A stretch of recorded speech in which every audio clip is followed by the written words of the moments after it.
Hi guys, and welcome back to my YouTube channel. I hope you're all keeping safe and well, obviously during the current circumstances, especially if you are living in the UK. You know, it's not a pretty picture out there, but we have to carry on and we have to continue planning for the future as well. So in today's video, I actually want to answer a very popular question recently, and that question is a lifetime ISA better than the Help to Buy ISA? So I'm going to cover off both of the ISAs and actually compare them in terms of what they both offer and ultimately which one is best. Now, just something to bear in mind is that the Help to Buy ISA is no longer available for any new applications. So unless you already have one, you cannot actually apply for one. So your only option would be a lifetime ISA. But if you do already have a Help to Buy ISA, you may still want to watch this video to see if you could benefit more from the lifetime ISA. So without further ado, let's jump right into the video.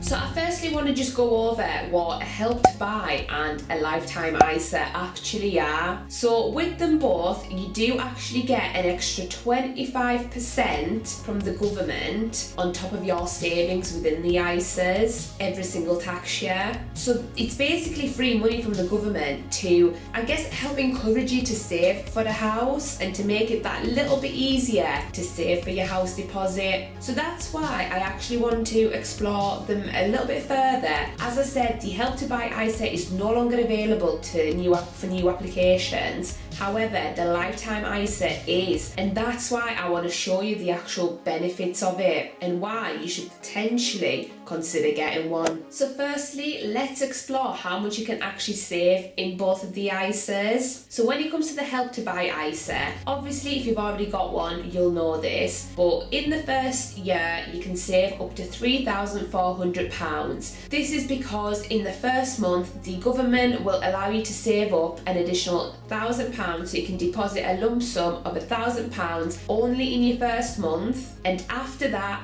the maximum that you can contribute to the ISA is £200 per month. So if you miss a month, you cannot make that up. You've lost it. So if you have the Help to Buy ISA, you need to make sure that you contribute the maximum £200 every single month without fail. Now with a lifetime ISA, things are a little bit different. For one, it actually allows you to save up to £4,000 per year, which is obviously significantly more than the Help to Buy ISA. And remember, you get the 25% government bonus on the full amount if that's how much you save. So you get up to £1,000 extra every single year. The second thing is that with a lifetime ISA, you can actually deposit a lump sum, so you're not tied to a monthly contribution. If you want to put in the full £4,000 in one go, you can do that, especially when it comes to the tax year end, which is the 5th of April. You obviously want to make the most out of your ISA, so if you're only just opening up one now, make sure you transfer any savings from any other bank account into the lifetime ISA to make up that full £4,000 in order to benefit from the maximum government bonus of £1,000. Because I'm not being funny, you are not going to get a 25% return anywhere on the market, especially when saving for the house deposit. So definitely utilise it. And if you want to know which account is best to open, honestly just do a bit of a Google research to see who is offering the best rates. Now the second thing I want to discuss is the fact that the Help to Buy ISA, you can only invest in cash when you deposit funds into it. So it's very limited, and also if you already have a cash ISA, you can only have one. So you can only have either a cash ISA or the Help to Buy ISA.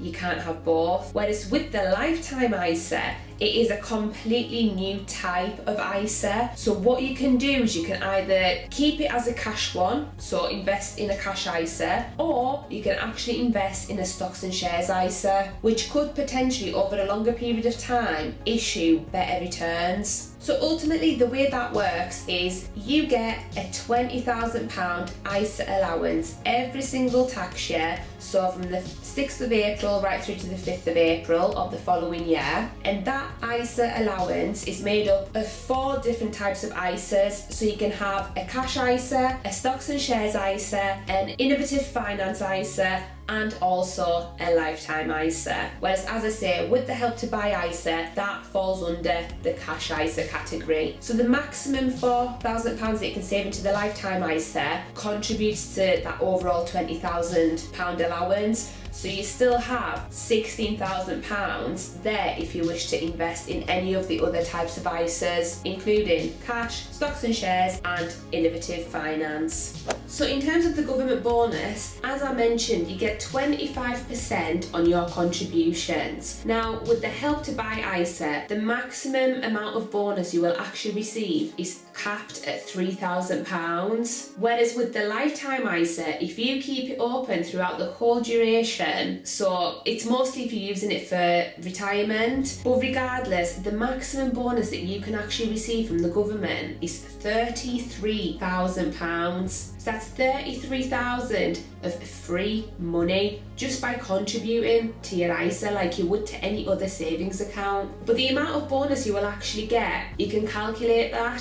So you will know how much you'll save each year into your lifetime ISA, and also how far away you are from actually buying a house. So you can actually figure out how much bonus you'll end up having by the time you come to buy your house. But obviously, the longer you have the lifetime ISA open, the better. So how is the bonus actually paid? So this is another very interesting comparison to make. With the Help to Buy ISA, you do not see the bonus practically at all, because the bonus actually gets paid when you complete on a house purchase. So bear in mind that you cannot actually use it towards the exchange of contracts. You can only use it at the very end when you're actually settling the solicitor's bill, and sometimes the money doesn't actually come till after, so it ends up being kind of credited back into your account, which is what happened in my case. But every solicitor does it slightly differently, because bear in mind you need your solicitor to actually apply for the bonus with the Help to Buy ISA. Now with the lifetime ISA,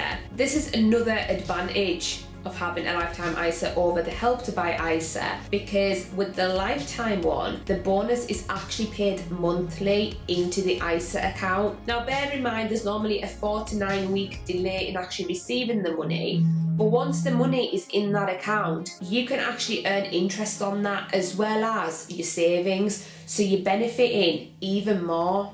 So are there any age restrictions on either of the ISAs? Yes, so with the Help to Buy ISA, you could have opened one from the age of 16. Obviously, as I mentioned before, it is no longer available, so you cannot open any new Help to Buy ISAs. So if you are looking into getting kind of government-backed ISA, you would only be able to get the lifetime ISA. And with the lifetime ISA, there are age restrictions, so you can only open one if you're aged between 18 to 40. If you're over 40, you can no longer have one. And of course, in order to purchase your house with either of the ISAs, you must be a first-time buyer. However, if you are buying with somebody else, for example, it doesn't matter whether they are also a first-time buyer or whether they've already had a house or owned a house. That is absolutely fine, but you yourself must be a first-time buyer when wanting to use the government bonus to purchase a house.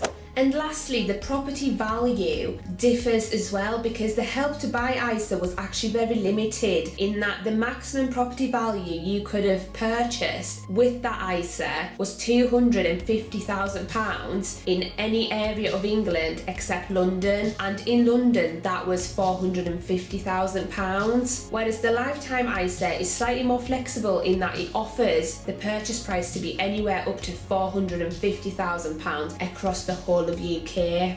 So let's answer the £1 million question. Is it worth switching from a Help to Buy ISA to a lifetime ISA? And my answer is it depends. And the reason I say it depends is because you can have both of them open at the same time. However, you can only use the bonus from one of the ISAs. So in order to determine whether it's in your best interest actually switch over to the lifetime ISA, you need to first figure out when are you most likely gonna buy a house, because if it's within the next year, then the lifetime ISA is not for you, as you have to have the account open for at least a year before you can actually buy a house with it. Anything prior to that will incur a charge of around 25%. So in effect, you would lose out on the bonus altogether. However, if you are looking to buy a house, further down the line in kind of a year or two, then yeah, definitely the lifetime ISA, you should consider it. But with that being said, the maximum you can actually transfer into a lifetime ISA is £4,000 in any tax year. So if you, for example, manage to save more than £4,000 in your Help to Buy ISA at this stage, obviously excluding the bonus, then you have to calculate which one would provide you with more bonus overall, because as I say, with the lifetime ISA, it's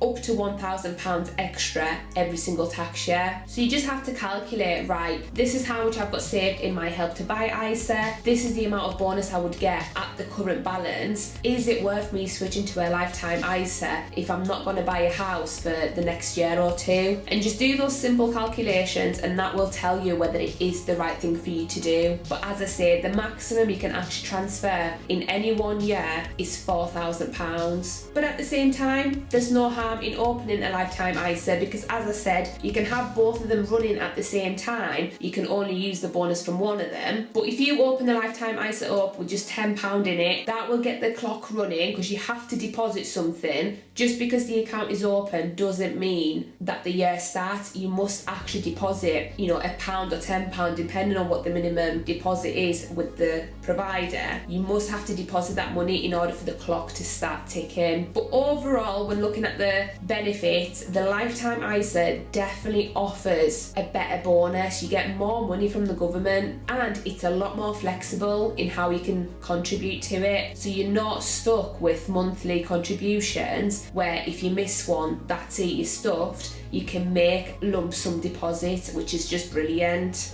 So that is it for this video. I hope you're a bit clearer on how the lifetime ISA and the Help to Buy ISA actually work. Of course, I haven't covered all the details in this video. There is still a lot more to it. So do always carry out your own research before committing to anything and committing to switching or transferring, anything like that, because it might not be the best thing for you to do. If you've got any further questions, especially to do with your own circumstances, feel free to email me. My email is just in the description box down below, or you can pop a comment in the comments section and I'll do my best to answer. And with that being said, if you like this video, please give it a thumbs up and also subscribe to my channel down below, as it really helps my channel to grow and reach a wider audience, as well as helping me reach my target of 1,000 subscribers by the end of 2021. And I really want you to be a part of that journey. So thank you for watching, and I'll see you guys back on Friday with a brand new video. Bye guys!